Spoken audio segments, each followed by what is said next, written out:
Now, I don't know if you were aware of this or not, but all the programs we've been reviewing tonight were made on film, whereas the four of us sitting here and discussing them have been recorded on videotape. But one person who is acutely aware of the difference is the New Statesman's television critic, William Boyd. He believes that with a few outstanding exceptions, drama made on film is realistic and believable, while drama recorded on videotape has an artificiality that undermines it from the outset. Before he elaborates on this, here's an extract from last Sunday's episode of The Hound of the Baskervilles, recorded on video, and which, Boyd feels, illustrates his point. Come in.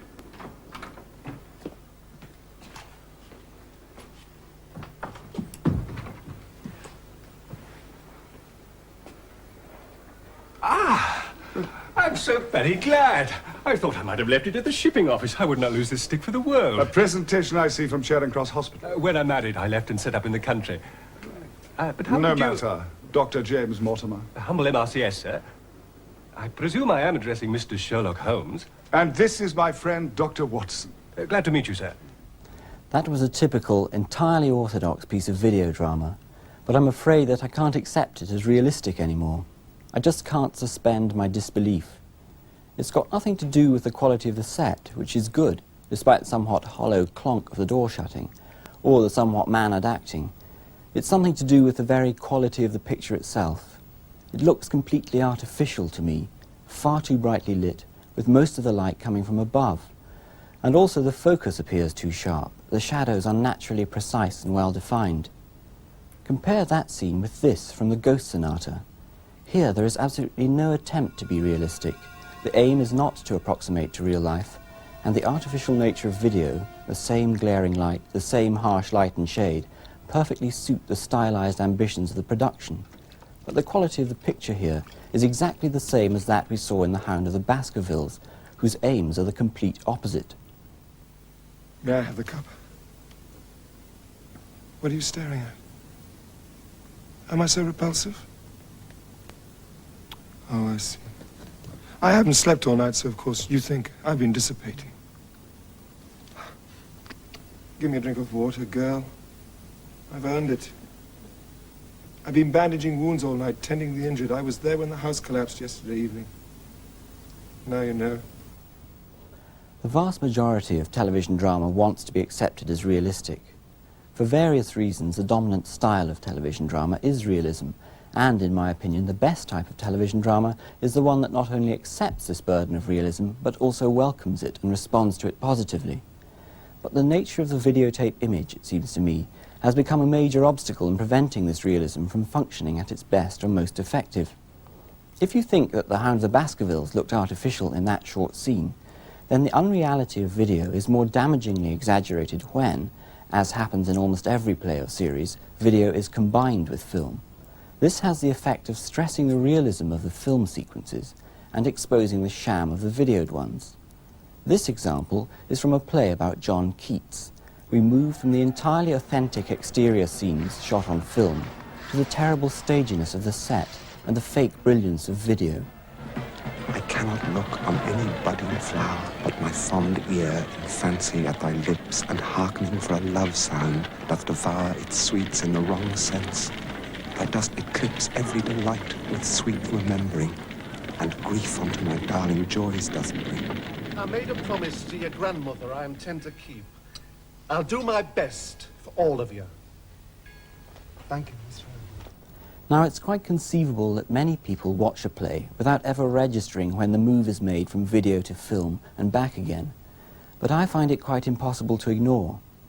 It may be my imagination, but very often it seems that the whole tone of the production and the quality of the acting is influenced by the move as well. Here are two conversations from Take Three Women, the first on film, the second on video. I'd better go. Thank you. Goodbye.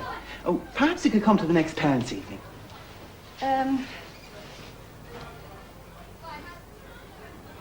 You're very close, are you, to Aeneas? You're doing a fine job. It's a funny thing, pregnancy. What? Isn't it? I mean, it's unnecessary. pointless.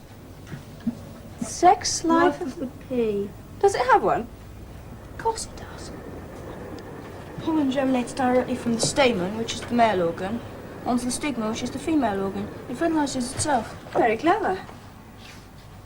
Actually, Vegetables yes. certainly seem to have it under control. Yes, I wanted to have a chat. No 9 months hard labour. I wanted to have a chat about that.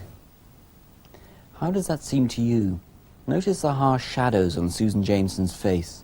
It doesn't only look completely wrong. Everything about that second scene seemed false and artificial in comparison to the first. You can see the same sort of thing happening in another 2 clips from a recent production, Great Expectations.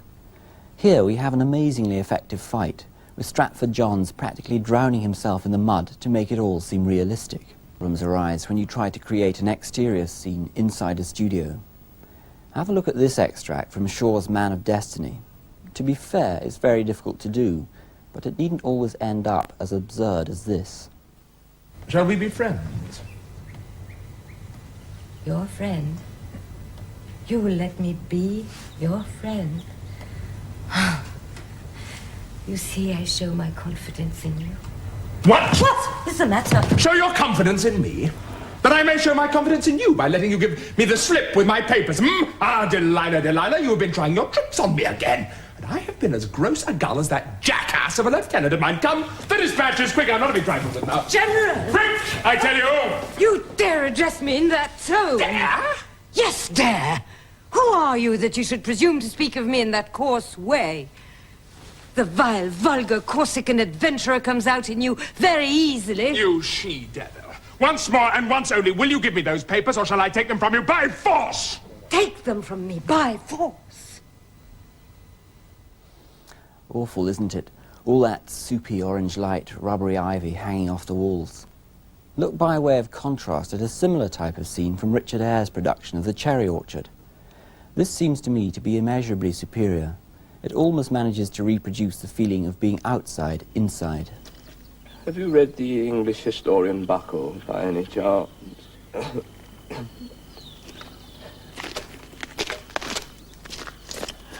Could I beg a brief word of you? Go on. Will it be in private, do you think? I suppose so. I shall need my cloak first, though. It's by the wardrobe. It's growing quite cold out here. As you wish, madame.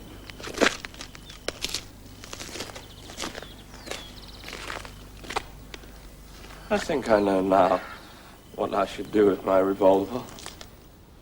It might seem that the upshot of all this is that I'm advocating abandoning all video or studio work for television drama, that all fiction on the screen should be filmed in order to support or enhance the sensation of realism.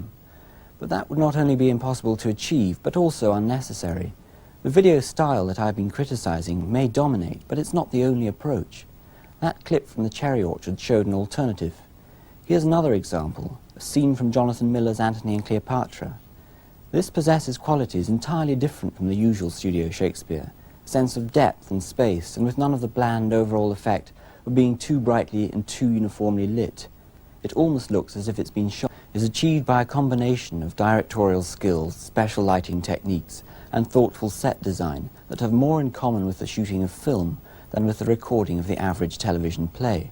The Cherry Orchard again shows just what can be achieved when working with video cameras in the studio. Have a look at the quality of the picture and of the light in this scene that's coming up, and compare it with the other video scenes we've looked at. They're completely different, worlds apart. Although, as with The Hound of the Baskervilles, and as with Take 3 Women, The Cherry Orchard was shot in a studio with video cameras, it looks as though it were filmed on location in some spacious country house. Within the conventions of television realism, there can be no higher praise, and this, it seems to me, is the sort of standard video recording should be aiming for. What time is it? Past 2. Time you're in bed, dear child. It would bring such peace. Excuse me, mademoiselle. Is one permitted to pass this way? My, haven't you changed, though, Yasha? I barely recognized you. I'm sorry, I don't think I've ever... Dunyasha, when you went away, I was only this high. Fyodor Kozyedov's daughter. Don't you remember? Quite a cute... What's going on? I've broken a saucer.